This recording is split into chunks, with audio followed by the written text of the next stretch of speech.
Vote ചോരിയുമായി ബന്ധപ്പെട്ട് രാഹുൽ ഗാന്ധിയുടെ ഇന്നൊരു പത്രസമ്മേളനം നടന്നു. അദ്ദേഹം അതിൽ പറയുന്നത് ഹരിയാന BJP മോഷ്ടിച്ചതാണ് എന്നാണ് പറയുന്നത്. അതേ നിരവധി തെളിവുകൾ പുറത്തുവിടുന്നുണ്ട്, ഒരു മോഡലിൻ്റെ പേരിൽ ചേർത്ത വോട്ടുകളടക്കം. അപ്പോൾ എന്താണെന്ന് രാഹുൽ ഗാന്ധി ഇതിൽ പറഞ്ഞത് വാർത്താ സമ്മേളനത്തിൽ? യഥാർത്ഥത്തിൽ ഷിബിലി, ഇന്ന് രാഹുൽ ഗാന്ധി പറഞ്ഞത് കേട്ട് ജനം മുഴുവൻ ഞെട്ടിത്തരിച്ചിരിക്കുകയാണ്. കാരണം നമ്മുടെ മലയാളത്തിൽ തിരുവനന്തപുരത്തിലുള്ള ഭാഷയിലൊക്കെ പറഞ്ഞാൽ ഇലക്ഷൻ കമ്മീഷനെയും BJPയെയും ഒക്കെ അറഞ്ചം പുറഞ്ചം അടിക്കുകയാണ് രാഹുൽ ഗാന്ധി ചെയ്തേക്കുന്നത്. അതിന് പ്രധാനപ്പെട്ട കാരണം നമുക്കറിയാം. നമ്മൾ നിരവധി വീഡിയോകൾ ഇതുമായി ബന്ധപ്പെട്ട് എടുത്തതാണ്. ഒന്ന്, മഹാദേവപുര എന്ന് പറയുന്നൊരു മണ്ഡലത്തിൽ, അത് കർണാടകത്തിൽ, അതുപോലെ തന്നെ അലന്ത് എന്ന് പറയുന്ന മറ്റൊരു മണ്ഡലത്തിൽ, ഈ രണ്ട് മണ്ഡലങ്ങളിലെയും ചില പ്രശ്നങ്ങൾ ചൂണ്ടിക്കാണിച്ചുകൊണ്ട് അദ്ദേഹം കൃത്യമായി രംഗത്ത് വന്നിരുന്നു. അതിന്നും ചോദ്യങ്ങൾക്കൊന്നും ഉത്തരം തന്നെ കിട്ടിയിട്ടില്ല എന്നുള്ളത് നമുക്ക് എല്ലാവർക്കും അറിയാം. പക്ഷേ ഇങ്ങനെ ഉത്തരം കിട്ടാത്ത ചോദ്യങ്ങൾ അവശേഷിക്കുമ്പോൾ ജനത്തിൻ്റെ കയ്യിൽ ഈ പറയുന്ന ഇലക്ഷൻ കമ്മീഷൻ എന്ന് പറയുന്നത് യഥാർത്ഥത്തിൽ ഒരു BJPയുടെ B ടീമായി മാറിയിരിക്കുന്നു എന്നുള്ളതും അവരുടെ വിശ്വാസവും തകർന്നു നിൽക്കുന്ന ഒരു ഘട്ടത്തിലാണ്. നാളെ 121 മണ്ഡലങ്ങളിൽ ബീഹാറിലേക്ക് തെരഞ്ഞെടുപ്പ് നടക്കാൻ പോവുകയാണ്. ആ തെരഞ്ഞെടുപ്പ് നടക്കാൻ പോകുന്നതിൻ്റെ തലേ ദിവസം ഇന്ത്യയുടെ പ്രതിപക്ഷ നേതാവായിട്ടുള്ള രാഹുൽ ഗാന്ധി വീണ്ടും ഇന്ത്യയെ പിടിച്ചു കുലുക്കിയിരിക്കുന്നത്. അതിൽ അദ്ദേഹം പറയുന്നത്, ഇത്രയും ദിവസങ്ങളിൽ ഒരു മണ്ഡലമാണ് നമ്മൾ പറഞ്ഞിരുന്നത്. അപ്പോൾ പോലും ജനത്തിനൊരു തോന്നലുണ്ടായിരുന്നു, ചിലപ്പോൾ ഒരു മണ്ഡലത്തിൽ അത് സംഭവിച്ചിട്ടുണ്ടാവും, ഒരു നിയമസഭാ മണ്ഡലത്തിൽ അലന്തിൽ ചിലപ്പോൾ അത് സംഭവിച്ചിട്ടുണ്ടാവും, ഒരു ലോക്സഭാ മണ്ഡലത്തിൽ സംഭവിച്ചിട്ടുണ്ടാവും. പക്ഷെ തെരഞ്ഞെടുപ്പിന് ആകെ തന്നെ അട്ടിമറിച്ചിട്ടുണ്ടാകുമോ എന്നൊക്കെയുള്ള സംശയം കുറച്ച് പേരിലെങ്കിലും ഉണ്ടായിരുന്നു. അത് മുഴുവൻ ഇത് തകർത്തടിക്കുകയാണ് ചെയ്തേക്കുന്നത്. ഇതുമായി ബന്ധപ്പെട്ട് എനിക്കൊരു പ്രധാനപ്പെട്ട കാര്യം പറയാനുണ്ട്, വലിയ സന്തോഷമുള്ള കാര്യം. കാരണം ഹരിയാനയിലെ ഈ തെരഞ്ഞെടുപ്പിൽ 1,18,000 വോട്ടുകളുടെ വ്യത്യാസം മാത്രമേ ഉണ്ടായുള്ളൂ എന്നും യഥാർത്ഥത്തിൽ കോൺഗ്രസ് അവിടെ വലിയ നേട്ടമുണ്ടാക്കിയിരിക്കുകയാണ് ചെയ്തത് എന്നും പറഞ്ഞുകൊണ്ട് ഞാൻ ഹരിയാന ഇലക്ഷൻ അനലൈസ് ചെയ്തിട്ട് ഞാൻ വളരെ ഡീറ്റെയിൽ ആയിട്ടുള്ളൊരു വീഡിയോ ചെയ്തിട്ടുണ്ട്. ആ വീഡിയോ ഏതാണ്ട് ശരിവെക്കുന്ന രീതിയിൽ ഈ 1,18,000 വോട്ടുകളുടെ വ്യത്യാസം പോലും അവിടെ ഫാബ്രിക്കേറ്റഡ് ആണെന്നും കള്ള വോട്ടുകൾ ചേർത്തുകൊണ്ടാണെന്നുമാണ് പറഞ്ഞേക്കുന്നത്. അതിൽ അദ്ദേഹം പറയുന്നൊരു കാര്യം എന്ന് പറയുന്നത്, ഇപ്പോൾ 8 കോൺസ്റ്റിറ്റ്യുവൻസികളുടെ ലിസ്റ്റ് അദ്ദേഹം എടുത്ത് കാണിക്കുന്നുണ്ട്. ഞാനത് 8 കോൺസ്റ്റിറ്റ്യുവൻസികളുടെ പേരൊന്നും വായിക്കുന്നില്ല. ആ 8 കോൺസ്റ്റിറ്റ്യുവൻസികളിൽ പ്രധാനപ്പെട്ടതാണ്. കാരണം 37 സീറ്റാണ് ഇന്ത്യൻ നാഷണൽ കോൺഗ്രസിനുള്ളത്, 48 സീറ്റാണ് അവിടെ BJPക്ക് ഉള്ളത്. അപ്പോൾ അത്തരത്തിൽ 54.31 ലക്ഷം വോട്ടുകളാണ് ഇന്ത്യൻ നാഷണൽ കോൺഗ്രസിന് കിട്ടിയത്. 55.49 ലക്ഷം വോട്ടുകളാണ് ഈ പറയുന്ന BJPക്ക് കിട്ടിയത്. എന്ന് പറഞ്ഞാൽ 1.18 ലക്ഷം വ്യത്യാസമേ ഉള്ളൂ. അപ്പോൾ അതിൽ ഒരു 5-8 സീറ്റുകളുടെ വ്യത്യാസം മാത്രമേ ഉള്ളൂ. അപ്പോൾ ആ സീറ്റുകളിൽ ഏറ്റവും പ്രധാനപ്പെട്ടത് 8 മണ്ഡലങ്ങളുണ്ട്. 8 മണ്ഡലങ്ങൾ എന്ന് പറയുന്നത്, ഒന്ന് ഇത് ഇങ്ങനെ തന്നെയാണ് പ്രൊനൗൺസ് ചെയ്യണമെന്ന് എനിക്കറിയില്ല, ഉച്ചനാകലാൻ എന്ന് പറയുന്ന ഒരു മണ്ഡലം, അത് 32 സീറ്റുകൾക്കാണ് ജയിച്ചിട്ടുള്ളത്. ദാദ്രി 1957 വോട്ടുകൾക്കാണ് ജയിച്ചിട്ടുള്ളത്. അസന്ത് എന്ന് പറയുന്ന മണ്ഡലം 2306 ഹോഡൽ എന്ന് പറയുന്ന മണ്ഡലം 2595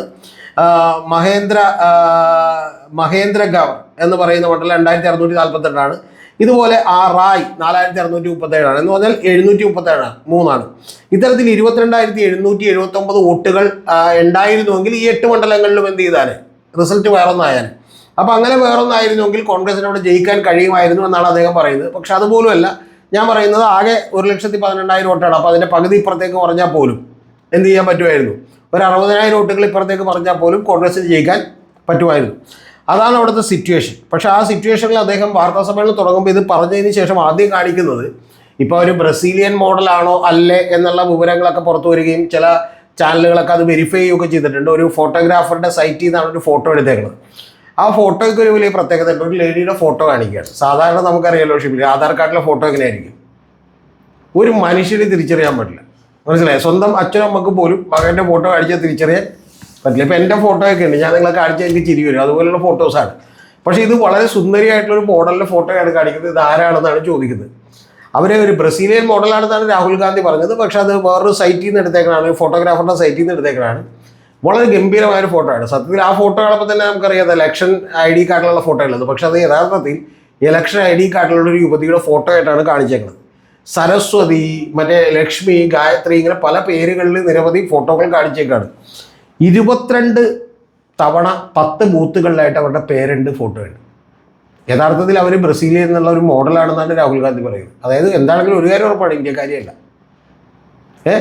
അത്തരത്തിലുള്ള ഒരാൾക്ക് വോട്ടുണ്ട്. ഇനി അത്തരത്തിൽ ഇതൊരു ചെറിയ എക്സാമ്പിൾ മാത്രമാണ്. അത്തരത്തിലുള്ള 25 ലക്ഷം വോട്ടുകളുടെ തിരിമറി ഉണ്ടെന്ന്. ഹരിയാനയിൽ മൊത്തം എത്ര വോട്ടുണ്ടെന്ന് അറിയോ? 2 കോടി വോട്ടേ ഉള്ളൂ. അതായത് 2 കോടി വോട്ടുള്ള 1,18,000 വോട്ടിന് മാത്രം വ്യത്യാസമുള്ള ഒരു സ്റ്റേറ്റിൽ 25 ലക്ഷം വോട്ടുകൾ കള്ള വോട്ടുകളാണ്. അതിൽ ഈ പറയുന്ന മാത്യൂസ് ഫെറാറോ എന്നാണ് ആ പെൺകുട്ടിയുടെ പേര് യഥാർത്ഥത്തിൽ. പക്ഷേ ഇതിൽ പല പേരുകളിൽ ഇത്തരത്തിൽ വോട്ടുകളുണ്ട്. അതായത് ഈ പെൺകുട്ടിയുടെ പേരിൽ വേറെ ആരും വോട്ട് ചെയ്തിട്ടുണ്ട്. എന്തായാലും ബ്രസീലിൽ നിന്നുള്ള ആളും കൂടെ ഒന്നും വോട്ട് ചെയ്യില്ലല്ലോ. ഇനി ഡ്യൂപ്ലിക്കേറ്റ് വോട്ടേഴ്സ് അങ്ങനെ എത്ര ഉണ്ടെന്ന് അറിയോ? 5,21,619 എണ്ണം. ഏത് ഡ്യൂപ്ലിക്കേറ്റ് വോട്ടേഴ്സ്? ഇതുപോലെ ഒരേ ഫോട്ടോ ഉള്ളത്. ഇത് പറയുമ്പോൾ നമ്മുടെ പഴയ വീഡിയോ മറന്നു പോകരുത്. കരൺ താപ്പറും OP റാവത്ത് എന്ന് പറയുന്ന 22ാമത്തെ മുഖ്യ തെരഞ്ഞെടുപ്പ് കമ്മീഷണറായിട്ടുള്ളൊരു ഇൻ്റർവ്യൂവിനെ കുറിച്ച് നമ്മൾ വീഡിയോ ചെയ്തിട്ടുണ്ട്. അന്ന് അതിൽ OP റാവത്ത് പറയുന്നുണ്ട് ഡ്യൂപ്ലിക്കേറ്റ് ഫോട്ടോസൊക്കെ കണ്ടുപിടിക്കാനുള്ള സോഫ്റ്റ്വെയറുകളെല്ലാം, പേരുകളും എല്ലാം കണ്ടുപിടിക്കാനുള്ള സോഫ്റ്റ്വെയർ ആരുടെ കയ്യിലുണ്ട്? ഇലക്ഷൻ കമ്മീഷനിലുണ്ട്. വെറുതെ അത് അടിച്ചു കൊടുത്താൽ ഒരേപോലെയുള്ള ഫോട്ടോകൾ മുഴുവൻ കിട്ടും. പക്ഷേ ഇവരുടെ ഫോട്ടോകൾ 22 സ്ഥലത്താണുള്ളത്, 10 ബൂത്തുകളിലായിട്ട്. അപ്പോൾ ഇവർക്ക് വേണ്ടി വേറെ ആരും വോട്ട് ചെയ്തിട്ടുണ്ട്. അത്തരത്തിൽ ഡ്യൂപ്ലിക്കേറ്റ് ആയിട്ടുള്ള വോട്ടുകൾ 5,21,619 ഈ ഇലക്ഷൻ കമ്മീഷൻ എന്ത് ചെയ്യുന്നതാണ്? ഇനി അടുത്തത് ഇൻവാലിഡ് അഡ്രസ് ആയിട്ടുള്ള ആളുകൾ 93,174. മറ്റത് ബൾക്ക് വോട്ടേഴ്സ്. അതായത് ബൾക്ക് വോട്ടേഴ്സ് എന്ന് പറഞ്ഞാൽ മനസ്സിലായ എന്താണ്? ഒരു സ്ഥലത്ത് തന്നെ 500 വോട്ടൊക്കെയാണ് ഒരു വീട്ടിൽ. 501 വോട്ട്. ഒരു BJP നേതാവിൻ്റെ വീട്ടിൽ 100 വോട്ട്, 102 വോട്ട്. അപ്പോൾ ഇത്തരത്തിലുള്ള ബൾക്ക് വോട്ടേഴ്സ് 19,26,351 എന്ന് പറഞ്ഞാൽ ഇതെല്ലാം കൂടി കൂട്ടിയാൽ ഏതാണ്ട് 25 ലക്ഷത്തോളം വോട്ടുകൾ വരും. ഈ 25 ലക്ഷത്തോളം വോട്ടുകൾ കള്ള വോട്ടുകളായി ചേർത്തിട്ടുണ്ട് എന്ന് പറഞ്ഞാൽ ഒരു സംസ്ഥാനത്ത് തെരഞ്ഞെടുപ്പ് അങ്ങനെ തന്നെ കൊള്ളയടിച്ചിരിക്കുകയാണ് എന്നുള്ളതാണ് കൃത്യമായിട്ട് ഈ പറയുന്ന രാഹുൽ ഗാന്ധി വിത്ത് സോളിഡ് പ്രൂഫ് പറഞ്ഞു വെച്ചേക്കുന്നത്. ഇനി അടുത്തത് ഈ മറ്റേ അതായത് 12.5% വോട്ടുകൾ, ഒരു സംസ്ഥാനത്തുള്ള ഈ 12.5% വോട്ടുകൾ ഇതുപോലെ കള്ള വോട്ടുകൾ ആണ്. അതിൽ ഒരാളുടെ ഫോട്ടോ 100 തവണയുണ്ട്, വേറൊരാളുടെ ഫോട്ടോ. അത് ഒരു അസംബ്ലി മണ്ഡലത്തിൽ തന്നെ ഒരു എന്ന് പറഞ്ഞിട്ടുണ്ടെങ്കിൽ 100 ഫോട്ടോകളായിട്ടുണ്ട്. ഒരു 2 ജേർണലിസ്റ്റുകളെ സ്റ്റേജിലേക്ക് വിളിക്കുന്നത്, ആ ജേർണലിസ്റ്റുകളെ കാണിച്ചു കൊടുക്കുന്നുണ്ട് കൃത്യമായിട്ട്. അതായത് യഥാർത്ഥത്തിലുള്ള ഹരിയാനയുടെ വോട്ടർ പട്ടിക കാണിച്ചു കൊടുക്കുന്നുണ്ട്. അതിലാണ് ഇതുപോലെയുള്ള വോട്ടുകളിൽ. പിന്നെ ആക്ച്വൽ വോട്ടേഴ്സ് ലിസ്റ്റിൽ ഒരു സ്ത്രീ വോട്ട് ചെയ്തേക്കുന്നത് അതിൽ കാണിച്ചേക്കണത്, അതായത് വോട്ട് ചെയ്തിട്ടുണ്ടാവില്ല, 223 ടൈമാണ്. 223 തവണ അവർക്ക് വോട്ട് ചെയ്യാനുള്ള പ്രൊവിഷൻ. അതിനിപ്പോൾ ഇന്ന് കെ സുരേന്ദ്രൻ മറുപടിയായിട്ട് വന്നിട്ടുണ്ട് ഫേസ്ബുക്കിൽ. 223 തവണ ഓരോ ബൂത്തിലും പോയി ഒരാൾ വോട്ട് ചെയ്യണമെങ്കിൽ അതിന് സമയം കിട്ടൂലെന്നാണ് നമ്മുടെ കെ സുരേന്ദ്രൻ്റെ കണ്ടുപിടുത്തം. എന്തൊരു മണ്ട കണ്ടുപിടുത്താണെന്നാണ് ആലോചിക്കുന്നത്. 223 തവണ വോട്ട് ചെയ്യേണ്ടത് അതേ സ്ത്രീ തന്നെ അല്ലല്ലോ ഷിബിലി. അതെ, അങ്ങനെ ഒരു സ്ത്രീയെ നിലവിലുണ്ടാവില്ല. പകരം എന്ത് ചെയ്യും? പല ആളുകളല്ലേ പോയി വോട്ട് ചെയ്യണത്. കെ സുരേന്ദ്രൻ്റെ പല വിദഗ്ധമായി കണ്ടുപിടുത്തോളൂ. പണ്ട് മറ്റേ 15 ലക്ഷം രൂപ നോട്ട് നിരോധനത്തിൽ ഓരോരുത്തരുടെ കയ്യിലേക്ക് വരുമെന്നും 50 രൂപ പെട്രോൾ കൊടുക്കുമെന്നും പറഞ്ഞ പോലെ അടുത്ത കണ്ടുപിടുത്തോളൂ. എന്ത് പറയാനാണ്? ഇനി അടുത്തത് 1,24,177 വോട്ടുകൾ ബ്ലർഡ് ഫോട്ടോസാണ്. അതായത് ആളാരാണെന്ന് കണ്ടുപിടിക്കാൻ പറ്റില്ല. ഇങ്ങനെ ശരിക്കും അതുണ്ടെങ്കിൽ ഇലക്ഷൻ കമ്മീഷൻ വിചാരിച്ചിരുന്നെങ്കിൽ അവരുടെ കയ്യിലുള്ള സോഫ്റ്റ്വെയറുകൾ വെച്ച് 1 മിനിറ്റ് കൊണ്ട് ഇതെല്ലാം ഡ്യൂപ്ലിക്കേറ്റ്സ് റിമൂവ് ചെയ്യാമായിരുന്നു. പക്ഷെ അത് ചെയ്യാത്തത് ആരെ സഹായിക്കാനാണ് എന്നുള്ളതാണ് ചോദ്യം. കൃത്യമായി പറഞ്ഞാൽ അത് BJPയെ സഹായിക്കാനാണ്. ഇനി അടുത്തത്, അതാണ് ഏറ്റവും വലിയ തമാശ. പ്രഹ്ലാദൻ എന്ന് പറയുന്ന, ദൽചന്ദ് എന്നൊക്കെ പറയുന്ന ചില BJP നേതാക്കളുണ്ട്. അവർ ഹരിയാനയിൽ നിന്നുള്ളവരല്ല, അവർ ഉത്തർപ്രദേശിൽ നിന്നുള്ളവരാണ്. അവർക്കിവിടെ വോട്ടുണ്ട്. അതിൽ അവിടുത്തെ മിനിസ്റ്റർ ലക്ഷ്മി നാരായണയായിട്ടൊക്കെ നിൽക്കുന്ന ഫോട്ടോകളടക്കമുള്ള സർപഞ്ച് അടക്കമുള്ള, അതായത് ഗ്രാമത്തിലെ മുഖ്യനടക്കമുള്ള ആളുകൾ, തിരഞ്ഞെടുക്കപ്പെട്ട ആളുകൾ, അവർക്കെല്ലാം ഇവിടെ വോട്ടുണ്ട്. അവരുടെ മക്കൾക്കുമൊക്കെ ഇതുപോലെ വോട്ടുണ്ട്. ഇത് കൂടാതെ ഏറ്റവും വലിയ ഹൈലൈറ്റ് എന്താണെന്ന് വെച്ചാൽ കേരളത്തിലും ഈ ഇതിൽ സ്ഥാനം പിടിക്കാൻ പറ്റി. കാരണം നമ്മുടെ B ഗോപാലകൃഷ്ണൻ ഉണ്ടല്ലോ, അഡ്വക്കേറ്റ്, അദ്ദേഹം കാശ്മീരിൽ നിന്ന് കൊണ്ടുപോലും ഞങ്ങൾ ഇവിടെ കൊണ്ടുവന്ന് വോട്ട് ചെയ്യിക്കും എന്ന് പറഞ്ഞതുകൂടി രാഹുൽ ഗാന്ധി തെളിവായി ഉയർത്തി കാണിച്ചിട്ടുണ്ട്. എൻ്റെ സുഹൃത്ത് ഗോപാലകൃഷ്ണൻ ചേട്ടന് എല്ലാ അഭിനന്ദനങ്ങളും. കാരണം അദ്ദേഹം പാൻ ഇന്ത്യനായി മാറിയപ്പോൾ ഒറ്റ ദിവസം കൊണ്ട്. പിന്നെ അടുത്തത് ജ്ഞാനേഷ് കുമാറിനാണ്. ജ്ഞാനേഷ് കുമാറിനെ ഇതുപോലെ അറഞ്ചം പുറഞ്ഞടിച്ചേക്കണേണ്. ജ്ഞാനേഷ് കുമാറിൻ്റെ പ്രസ് കോൺഫറൻസിൽ പറഞ്ഞേക്കുന്ന ഒരു കാര്യമുണ്ട്. ഹൗസ് നമ്പർ ഇല്ലാത്ത ആളുകളെ കുറിച്ച് അദ്ദേഹം ഒരു വിശദീകരണം നടത്തിയത് എന്താണെന്ന് ഓർക്കണ്ടല്ലേ? എന്താണ് 0 ഹൗസ് നമ്പറുള്ള ആളുകൾ എന്ന് പറയുന്നത്? വീടില്ലാത്തവരാണെന്നാണ് പുള്ളി. വീടില്ലാത്ത ആളുകൾക്ക് പോലും ഞങ്ങൾ വോട്ട് ചെയ്യാനുള്ള അവകാശം ഇന്ത്യയിൽ കൊടുക്കുന്നുണ്ടെന്നാണ്. അപ്പോൾ ഒരു വലിയ ചോദ്യം ഉണ്ടായിരുന്നു. അപ്പോൾ വീടില്ലാത്തവർ ഇപ്പോഴും ഉണ്ട്. അതായത് നരേന്ദ്രമോദിയുടെ വികസനമൊന്നും ബാധിച്ചിട്ടില്ലെന്നാണോ പറയുന്നതെന്ന് ചോദ്യം ഉണ്ടായിരുന്നു. അത് പോട്ടെ, രാഹുൽ ഗാന്ധി 2-3 പേരുടെ വീട് കാണിച്ചു. അതായത് 2 നിലയ്ക്കുള്ള വീടാണ്. നരേന്ദ്ര എന്ന് പറയുന്ന ഒരാൾ ഹൗസ് നമ്പറിൽ താമസിക്കുന്നു. പക്ഷേ അയാളുടെ നമ്പർ 0 ആണ്. ഈ നമ്പർ 0 ഇട്ടാലുള്ള ഗുണമെന്നറിയോ? എന്താ? കണ്ടുപിടിക്കാൻ പറ്റില്ല.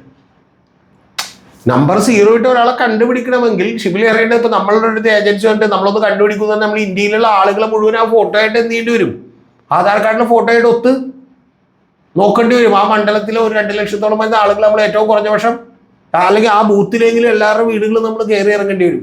അത്തരത്തിൽ കയറി ഇറങ്ങിയിട്ടുള്ള 1-2 പേരുടെ ഫോട്ടോകൾ കാണിച്ചിട്ടുണ്ട്. പിന്നെ ഒരു BJP ലീഡറുടെ വീട്ടിൽ ഹൗസ് നമ്പർ 150 താമസിക്കുന്ന 66 പേരാണ്. മറ്റൊരാളുടെ വീട്ടിൽ 501 പേര് താമസിക്കുന്നത്. ഇത്തരത്തിൽ 108 വോട്ടേഴ്സാണ് വേറൊരു സ്ഥലത്ത് താമസിക്കുന്നത്. യഥാർത്ഥത്തിൽ ഇലക്ഷൻ കമ്മീഷൻ നിയമപ്രകാരം 10 വോട്ടേഴ്സിൽ കൂടുതൽ ഒരു സ്ഥലത്ത് താമസിക്കുന്നുണ്ടെങ്കിൽ ഗ്രൗണ്ട് വെരിഫിക്കേഷൻ നടത്തുമെന്നാണ്. അതായത് നേരിട്ട് പോയി അവിടെ വെരിഫിക്കേഷൻ നടത്തണമെന്ന്. 501 പേര് വോട്ട്.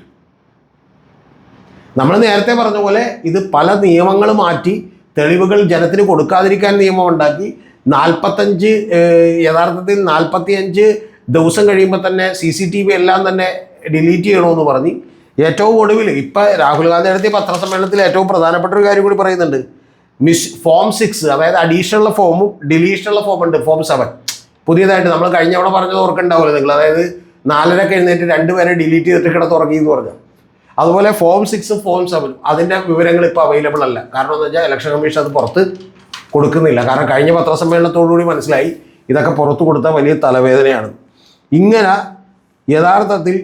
യഥാർത്ഥത്തിൽ ഹരിയാനയിൽ 3.5 ലക്ഷത്തോളം ആളുകൾ ഇതിനു മുമ്പ് അതിൻ്റെ ഡിലീറ്റ് ചെയ്തു. ഏത് ലോക്സഭയിൽ വോട്ടുണ്ടായ ആളുകളെ നിയമസഭയിലേക്ക് ഡിലീറ്റ് ചെയ്തു. അത് കൂടാതെയാണ് ഇത്തരം പണികൾ മൊത്തം കാണിച്ചേക്കണം. എന്ന് പറഞ്ഞാൽ 25 ലക്ഷത്തോളം വരുന്ന ആളുകളെ വോട്ടുകൾ കള്ളവോട്ടാണ്. അതായത് ഹരിയാനയിലെ ഇലക്ഷൻ തന്നെ കോപ്പി അടിക്കുകയാണ് ചെയ്തത് എന്നുള്ളതാണ് പറയുന്നത്. ഇതിൽ ഏറ്റവും പ്രധാനപ്പെട്ട കാര്യം കൂടിയുള്ളത്, അദ്ദേഹം ആദ്യം കാണിക്കുന്നത് ദൈനിക് ഭാസ്കർ അടക്കമുള്ള കാര്യങ്ങളിൽ വന്നിട്ടുള്ള ഒരു എക്സിറ്റ് പോൾ സർവേകളാണ്. അതായത് പ്രീപോൾ സർവേ അല്ല, എക്സിറ്റ് പോൾ സർവേകളാണ്. ആ എക്സിറ്റ് പോൾ സർവേകളിൽ വളരെ കൃത്യമായിട്ട് പറയുന്ന ഒരു കാര്യം എന്താണെന്ന് വെച്ചാൽ ഏതാണ്ട് 27-28 വോട്ടുകൾ വരെ സീറ്റുകൾ വരെ BJPക്ക് കിട്ടും. പക്ഷേ ഒരു സ്വീപ്പിംഗ് വിക്ടറി, വളരെ കൃത്യമായിട്ടുള്ളൊരു വിക്ടറി എന്തുണ്ടാവും ഈ പറയുന്ന ഹരിയാനയിൽ കോൺഗ്രസിന് ഉണ്ടാകുമെന്നാണ്. പക്ഷെ അതെല്ലാം തകർത്തുകൊണ്ടാണ് ഇത്തരത്തിലുള്ളൊരു വിജയം സമ്മാനിച്ചിട്ടുള്ളത്. ആ വിജയം സമ്മാനിക്കുമ്പോൾ ഇന്ത്യ ടുഡേ പറയുന്ന 58 സീറ്റ് കിട്ടുമെന്നാണ്, 20 സീറ്റ് BJP കിട്ടുമെന്നാണ്. ദൈനിക് ഭാസ്കർ 54 സീറ്റ് കിട്ടുമെന്നാണ്, 29 സീറ്റ് BJP കിട്ടുമെന്നാണ്. ന്യൂസ് 24 പറയുന്നത് 62 സീറ്റുകൾ, ഇവിടുത്തെ 24 അല്ല കേട്ടോ, ന്യൂസ് 24 പറയുന്നത് 62 സീറ്റ് ഇന്ത്യ കോൺഗ്രസിന് കിട്ടും, 24 സീറ്റ് BJP കിട്ടുമെന്നാണ്. മാട്രിക്സ് പറയുന്നത് 62 സീറ്റ്, അതുപോലെ 18 BJPക്കാണ്. ഇത്തരത്തിൽ മാർക്ക് പറയുന്നത് 61 സീറ്റ് കിട്ടും, 27 സീറ്റ് BJP കിട്ടുമെന്നാണ്. എന്ന് പറഞ്ഞാൽ മാക്സിമം എല്ലാ എക്സിറ്റ് പോളുകളും പറയുന്നത് 29 സീറ്റാണ്. ഇനി അടുത്തൊരു കാര്യം കൂടി ഇദ്ദേഹം പറയുന്നുണ്ട്. പോസ്റ്റൽ വോട്ടുകൾ പറഞ്ഞിരുന്നത് 73 വോട്ടുകൾ കോൺഗ്രസിനാണ്, 17 വോട്ടുകൾ പോസ്റ്റൽ വോട്ടുകൾ. സാധാരണ ഒരിക്കലും ഹരിയാനയുടെ ചരിത്രത്തിൽ ഇന്നുവരെ പോസ്റ്റൽ വോട്ടുകൾ ഒരു ഇൻഡിക്കേഷനാണ്. കാരണം പോസ്റ്റൽ വോട്ടുകൾ ആർക്കാണ് കൂടുതൽ അവർ തന്നെ ജയിക്കാറാണ് പതിവ്. പക്ഷേ ഇതും അവിടെ ജയിച്ചിട്ടില്ല എന്നുള്ളതാണ്. എന്ന് പറഞ്ഞാൽ വളരെ കൃത്യമായി ഈ പറയുന്ന ഇലക്ഷൻ കോപ്പി അടിക്കപ്പെട്ടു. ഇനി അടുത്ത അദ്ദേഹം പറയുന്നത് ബീഹാറിലെ ഇലക്ഷൻ കഴിയുമ്പോൾ ഇതുപോലെ ഒരു പത്രസമ്മേളനം നടത്തേണ്ടി വരും, ഒരു വ്യത്യാസം ഉണ്ടാവില്ല എന്നാണ് പറയുന്നത്. എന്താ കാര്യം എന്നറിയോ? എന്താണ്? ബീഹാറിലും ഇത് തന്നെ സംഭവിച്ചേക്കണം. അപ്പം നിങ്ങളൊക്കെ ചോദിക്കും, ഈ മറ്റേ വോട്ടർ പട്ടിക നേരത്തെ കൈ കിട്ടിയില്ല അപ്പം തന്നെ പറയാനില്ല എന്ന് ചോദിക്കും. പക്ഷെ അപ്പോൾ പറയാൻ പറ്റില്ല, കാരണം ഇത് ലാസ്റ്റ് മിനിറ്റിലെ വോട്ടർ പട്ടിക കയ്യിലേക്ക് തരുവുള്ളൂ. ഇതെല്ലാം കണ്ടുപിടിക്കണമെങ്കിൽ മാസങ്ങളുടെ അധ്വാനം ആവശ്യമുണ്ട്. അപ്പോൾ അതുകൊണ്ട് യാതൊരു കാരണവശാലും നടക്കില്ല എന്നാണ് പറയുന്നത്. പിന്നെ യഥാർത്ഥത്തിൽ പ്രധാനപ്പെട്ട കാര്യം ഇദ്ദേഹം ഇന്ത്യൻ ജനങ്ങളോട്, പ്രത്യേകിച്ചും ജെൻസി എന്നറിയപ്പെടുന്ന യുവജനങ്ങളോട് പറഞ്ഞേക്കണത്, നിങ്ങൾക്ക് മാത്രമേ ഇന്ത്യൻ ഡെമോക്രസിയെ റീസ്റ്റോർ ചെയ്യാൻ പറ്റൂ. അത് സത്യം അതുപോലെ അഹിംസ, ഈ 2 കാര്യങ്ങളിലൂടെ നമുക്കിതിനെ റീസ്റ്റോർ ചെയ്യാൻ കഴിയണം എന്നുള്ളതാണ് പറഞ്ഞു വെച്ചേക്കുന്നത്. ശരിക്കും പറഞ്ഞാൽ ഇന്ത്യൻ ജനാധിപത്യത്തെ കൊല്ലുന്ന, ഇന്ത്യൻ ജനാധിപത്യത്തെയും ഇന്ത്യൻ ഭരണഘടനയെയും കൊല്ലുന്ന കാര്യങ്ങളെക്കുറിച്ച് ഇന്ത്യയുടെ പ്രതിപക്ഷ നേതാവ് അതിഗംഭീരമായി പഠിച്ചു വന്ന് കൃത്യമായിട്ടൊരു 100% പ്രൂഫോടുകൂടി നടത്തിയിട്ടുള്ളൊരു വാർത്താ സമ്മേളനമാണ്. ഇതിന് ശേഷം ഇപ്പോൾ BJPയുടെ കിരൺ റിജിജു വന്ന് ഒരു വാർത്താ സമ്മേളനമൊക്കെ നടത്തിയിട്ടുണ്ട്. പക്ഷേ ഞാൻ പറയുന്നു, ഇത് വലിയ രീതിയിൽ ഇന്ത്യയിൽ ഞെട്ടലുണ്ടാക്കിയിട്ടുണ്ട്. ഇലക്ഷൻ കമ്മീഷൻ വിശ്വാസ്യത തകർന്നിട്ടുണ്ട്. ബീഹാറിൽ ഇനി NDA ജയിച്ചാലും അതൊരു ജയമായി ജനം കണക്കിലെടുക്കുന്നില്ല എന്നുള്ളതാണ് വാസ്തവം. സാറ് പറഞ്ഞു ഈ രാഹുൽ ഗാന്ധിയുടെ വാർത്താ സമ്മേളനം വെച്ചും കിരൺ റിജിജുവിനെ ഒരു വാർത്താ സമ്മേളനം നടത്തിയിട്ടുണ്ട്. അദ്ദേഹം അതിൽ എന്തൊക്കെയാണ് ഉന്നയിക്കുന്നത്? കിരൺ റിജിജു പറയുന്നൊരു കാര്യം എന്ന് പറയുന്നത് യഥാർത്ഥത്തിൽ ആ വാർത്താ സമ്മേളനം മുഴുവനായി ഞാൻ കണ്ടില്ല, പക്ഷെ അതിൻ്റെ എക്സ്ട്രാക്ട് എടുത്ത് നോക്കുമ്പോൾ നമുക്ക് മനസ്സിലാക്കാൻ കഴിയുന്നത് ഇത് കേട്ട പാതി കേൾക്കാത്ത പാതി വിററി വിളിച്ച് ഒരു തിരക്ക് പിടിച്ച് ഒരു കിരൺ റിജിജു ഒരു വാർത്താ സമ്മേളനം നടത്തുകയാണ് ചെയ്തിട്ടുള്ളത്. ആ വാർത്താ സമ്മേളനത്തിൽ നിങ്ങൾക്ക് പരാതി കൊടുക്കാമായിരുന്നില്ല എന്നുള്ള പതിവ് ചോദ്യങ്ങളൊക്കെയാണ് ചോദിക്കുന്നത്. പരാതിയെക്കുറിച്ച് OP റാവത്ത് പറഞ്ഞത് നമ്മുടെ മുമ്പിലുണ്ട്, അതവിടെ നിൽക്കട്ടെ. ഞാൻ പറയുന്നത് കൂടാതെ ബി ഗോപാലകൃഷ്ണൻ കമന്റിനെ കുറിച്ച് ചോദിക്കുന്നുണ്ട്. അപ്പോൾ അത് വാസ്തവ വിരുദ്ധമാണ് എന്ന് പറയുകയാണ് ചെയ്തിട്ടുള്ളത്. യഥാർത്ഥത്തിൽ കഴിഞ്ഞ തവണ തന്നെ ഇത് നേരത്തെ തന്നെ നമ്മൾ പറഞ്ഞതാണ്. അശോക യൂണിവേഴ്സിറ്റിയിൽ ഒരു പ്രൊഫസർ ഇത്തരത്തിലുള്ള ഒരു വാദമുയർത്തിയിരുന്നു നേരത്തെ തന്നെ. അതിനുശേഷം നമ്മുടെ നിർമ്മലാ സീതാരാമൻ്റെ ഭർത്താവ്, BJPയുടെ നേതാവും കേന്ദ്രമന്ത്രിയുമായിട്ടുള്ള നിർമ്മലാ സീതാരാമൻ്റെ ഭർത്താവ് തന്നെ പരകാല പ്രഭാകർ ഇത്തരത്തിലുള്ള ഒരു വാദമുയർത്തിയിരുന്നു. ഇതെല്ലാം തന്നെ ശരിയാണ് എന്നുള്ളൊരു ലെവലിലേക്കാണ് പോകുന്നത്. യഥാർത്ഥത്തിൽ ജ്ഞാനേഷ് കുമാറൊക്കെ ഇനി വഴിയിലൂടെ ഇറങ്ങി നടക്കുമ്പോൾ ജനം ചോദ്യം ചെയ്യുന്ന ഒരു കാലം പോലും വിദൂരമല്ല എന്നുള്ളതാണ് എനിക്ക് പറയാനുള്ളത്. സാർ, ഇതിനിൽ OP റാവത്ത് ഇലക്ഷൻ കമ്മീഷനായിരുന്നപ്പോൾ അദ്ദേഹം ഇലക്ഷൻ കമ്മീഷന്റെ സംവിധാനം കുറിച്ച് പറഞ്ഞിരുന്നു എന്ന് പറഞ്ഞു. അതെന്താണ്? ഇത് നമ്മൾ നേരത്തെ വീഡിയോയിൽ പറഞ്ഞുകൊണ്ടാണ് ഞാനത് ഡീറ്റെയിലേക്ക് പോകുന്നത്. ഈ OP റാവത്ത് കരൺ താപ്പറിന് ഒരു ഇൻ്റർവ്യൂ കൊടുത്തിരുന്നു. ആ ഇൻ്റർവ്യൂ കൊടുത്തിരുന്നപ്പോൾ ഷിബിലി അദ്ദേഹം കൃത്യമായി പറഞ്ഞിട്ടുണ്ട്, ഇതിൽ അഫിഡവിറ്റ് വേണം, നിങ്ങളുടെ സത്യവാങ്മൂലം വേണം എന്നൊക്കെ പറയുന്നത് തന്നെ തെറ്റാണ്. അത് യഥാർത്ഥത്തിൽ ഒരു നിയമത്തിലുള്ള ഒരു സെക്ഷനെ തെറ്റായി വ്യാഖ്യാനിക്കുകയാണ് എന്ന് പറഞ്ഞിട്ടുണ്ട്. ആ തെറ്റായി വ്യാഖ്യാനിച്ചുകൊണ്ടാണ് ഇതൊക്കെ ആവശ്യപ്പെടുന്നത്. ഇതിൻ്റെ ഒന്നും ആവശ്യമില്ല. അദ്ദേഹം 22ാമത്തെ ചീഫ് ഇലക്ഷൻ കമ്മീഷനായിരുന്നു. ആ 22ാമത്തെ ചീഫ് ഇലക്ഷൻ കമ്മീഷനായി ഏതാണ്ട് 8 മാസം ഇരുന്നിട്ടുള്ളൂ.